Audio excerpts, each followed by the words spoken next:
Everyone, so today I'll be reviewing Kerri Maniscalco's Kingdom of the Wicked. This is the first installment of the Kingdom of the Wicked series. And I believe the sequel, the second book, will come out fall this year. Kerri Maniscalco, through her Instagram, revealed that the sequel of this book is indeed coming and the title will be Kingdom of the Cursed. This is the first book that I read by Kerri Maniscalco, but I heard many good things about her other series. About the Jack and the Ripper series. According to her Goodreads profile, Kerri Maniscalco lived in a semi-haunted house, and she always had this love for cooking, and her family also owns a restaurant.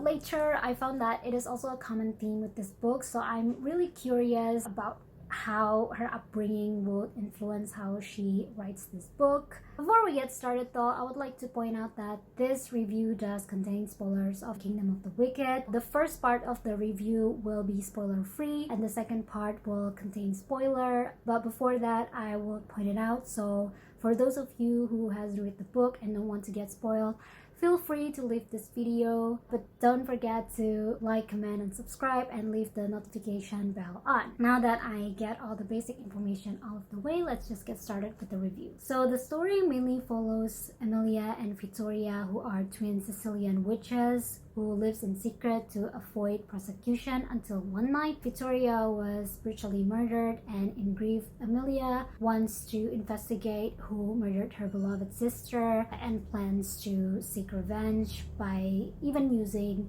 forbidden magic. During her childhood, Emilia was always warned about the wicked, which is basically the princess of hell.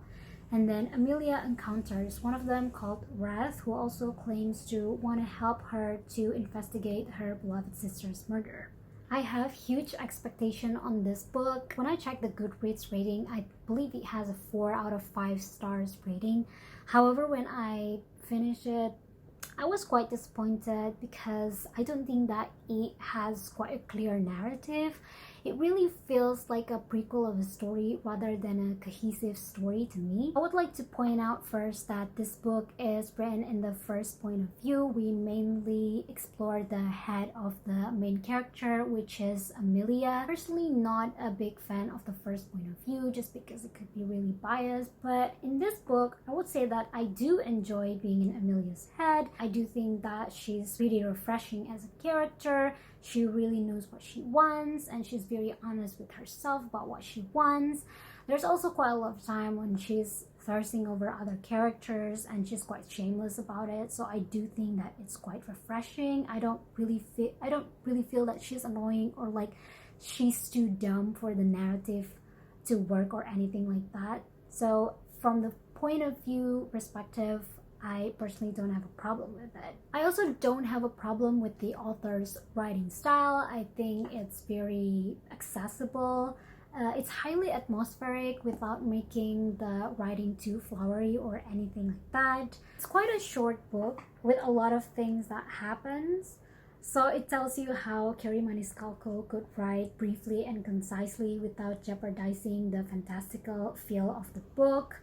And as I mentioned, this book is very atmospheric. I totally recommend you to read this book while on like either a spooky season or at night. The pacing of this book is really quick. There's a lot of things that happens. The paragraphs are pretty short. The chapters are really short as well. There's quite a lot of actions. Quick pacing is not necessarily a bad thing, at least for me.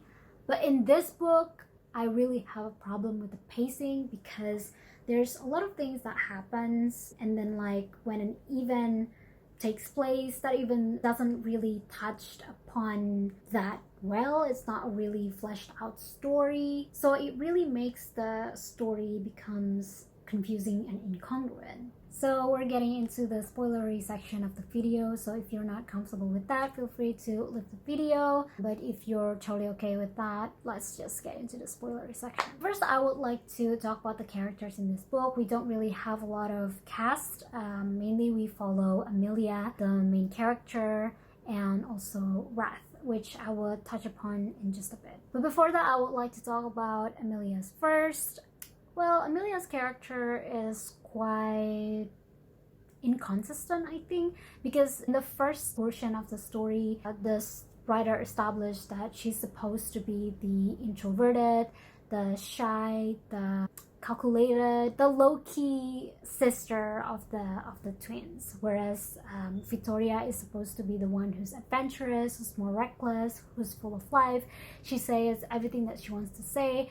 But after Victoria's murder, Amelia's characterization changes into like this reckless, illogical kind of character. Some might say that it's just because she's grieving, which is totally valid. But after Victoria's murder and when she's investigating Victoria's murder, there's really no indication that she's the calm one in the family. So I do have a problem with that. Her action in the story doesn't really matches with the description of her character. And then the other problem with Amelia's character that I could point out is that she doesn't really have an arc. Spiritually, she started with grieving about Victoria's murder, and at the end she's still grieving about her murder. And physically, she doesn't gain anything as well. Maybe she gained protection from one of the princes of hell, because in doing the forbidden magic, she accidentally betrothed herself with Wrath. But I don't know, this is also the problem with the pacing that also relates with the characterization. I think the book doesn't really indicate at the very end whether that betrothal is still going on, because in the plot twist of the book, she eventually engaged with another prince of hell, which is Pride. How is that possible? Like, can she be engaged with two princes of hell or what? Can she marry both? Or is her engagement has been annulled? The book doesn't really explain that either. Another element is the character Wrath. He's basically written as the tall, dark, mysterious kind of character. But aside from that, I really couldn't get anything. I really couldn't say much about Wrath as a character. We don't really have much information about him rather than him just being ordered by someone, by Pride, to investigate. Maybe the only positive thing that I could say about Wrath is that Kerri Maniscalco make him as a sweet tooth, and I guess that makes his character a little bit human. But I don't know, even obviously like that point, that's such a small point, couldn't really salvage his one-dimensional character for me. Aside from Wrath as a confusing character of this book, the book also introduces other princes of hell, like greed, envy, lust, and pride, but the book doesn't really reveal that much about their characterization either, except that they have a power according to their namesake. Although I really do enjoy how Kerri Maniscalco's bring out different scenes in how she contrasts these different characterizations based on how they utilize their power and how their power could influence Amelia, the main characters, differently. I just think that's really clever. Another character that also have a pivotal role in the story is Amelia's grandmother. Amelia's grandmother is also a witch. She's supposed to be this wise character, like she knows what she's doing. But I also have a problem with her character, because she's supposed to be wise, but she's not the most transparent kind of person. Like, she misses out telling her grandchildren about very important information, and I think that omission is just, how could you be that wise if you could actually not be truthful to your grandchildren? And sometimes the character also feels like it's being there, it's created just for the sake of info dumping. There's also another character called Antonio, who is Amelia's childhood crush until he joins the church order. At the beginning portion of the story, it doesn't seem like Antonio is that relevant. He's just kind of there just to make Wrath jealous. But in the end, it turns out that Antonio is the one who murdered Victoria's because he was ordered by an angel. That's it. That really is about Antonio. It really feels like the other characters in the story, Antonio is there just because the author needs a character to search the plot, right? Now I would like to talk about the romance of the story. And I would say that no matter how cheesy as it sounds, I would say that the romance in this story is the driving force why I didn't DNF this story, because like the plot is just so confusing. I found myself to be entertained by the banter between Amelia and Wrath. I think they do have like this natural chemistry. There's tension there. I could really see the like how Amelia really thirsts over Wrath, and I think that's super funny. But sometimes I do see there's still a critic, of course. I do think that even that the romance sometimes feel kind of silly, because Amelia already has this preconception that the wicked are evil. So sometimes she just makes sarcastic comments to Wrath, even though he's not particularly doing anything bad to her. But all in all, I really enjoy their chemistry and their tension, even though as an individual character, they really are kind of meh, they really are one-dimensional, but once these two interact with one another, they turn into a bit more interesting and way more entertaining. The theme of this book that is quite obvious is that it's regarding retaliation. We could see how Amelia's one true goal is to seek revenge on whoever brutally murdered her twin sister. And in a sense, this is what makes Amelia is super similar with Wrath. I do think that the coupling of this book makes sense just because of this particular theme. Like, there's a passage saying that Wrath would do anything to reach his goal. He would dutifully take his enemy to his bed. And this is really the sentiment that Amelia have in order to find out who murdered her sister. As I mentioned at the beginning, I'm really curious on how the writer show her love for cooking and weave into the story.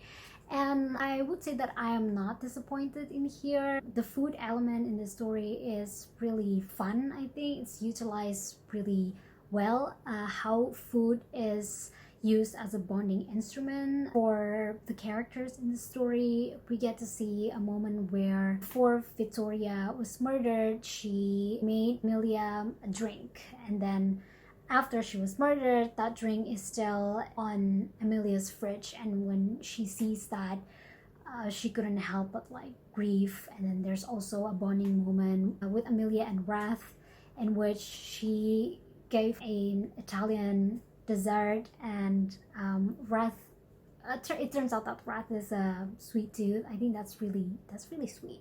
I think that moment really shows that they're starting to at least tolerate each other. So that marks the progression of this slow burn romance. With that being said though, the mystery aspect of this story is quite misplaced more often than not. So it was revealed at the end that Antonio was the one who murdered Victoria.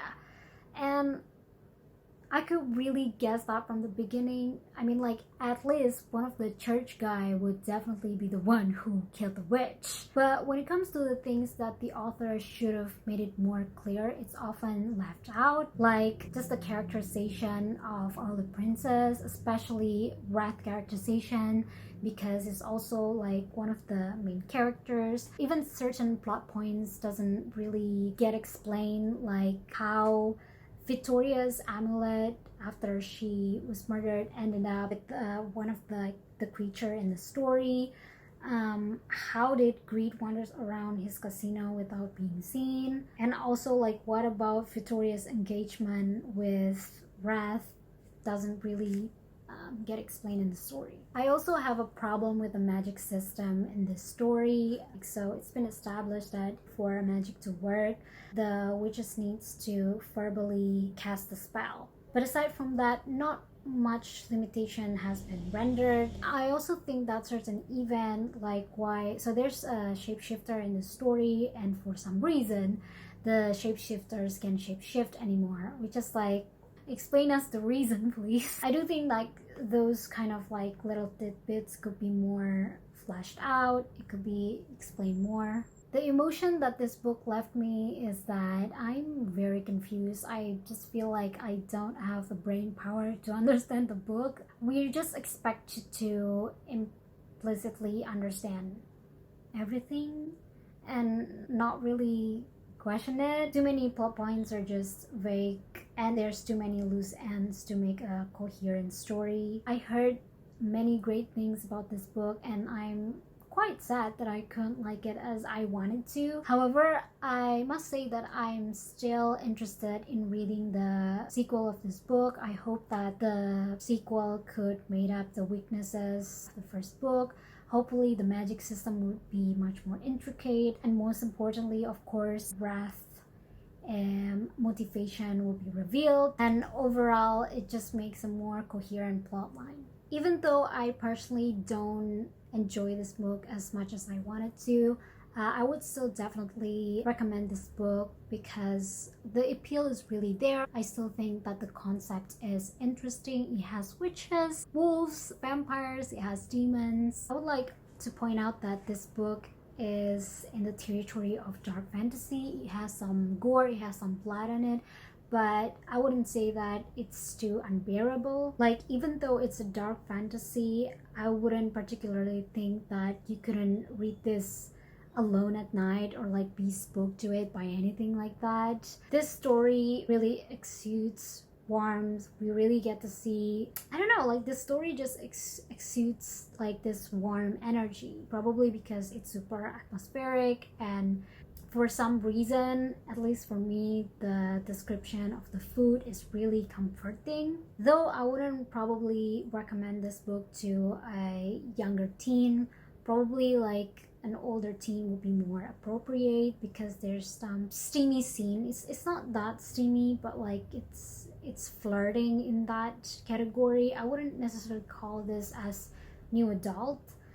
It's steamy, but it's just almost steamy. I would like to warn people who doesn't really want to commit to a trilogy. I don't think this book is for you.